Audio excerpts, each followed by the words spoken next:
अस्सलाम वालेकुम viewers, welcome to Urdu से यूट्यूब चैनल। अस्सलाम वालेकुम प्यारे व्यूअर्स, उर्दू से टीम की जानिब से एक और न्यू वीडियो के साथ हाजिर हैं। और आज की इस वीडियो में हम आपको बताने वाले हैं हनान नेम के मीनिंग और इसकी तफसीलात। हनान के इंग्लिश में स्पेलिंग बनते हैं HANAN। जिन्स लड़का है, जुबान है इसकी अरबी और इसका मज़हब है मुस्लिम। हनान के मायने हैं रहम करना, रहमत।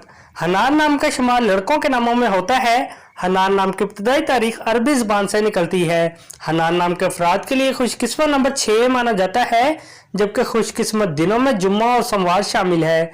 खुशकिस्मत वाली धातों में हिस्सों के हिसाब से चांदी शामिल है।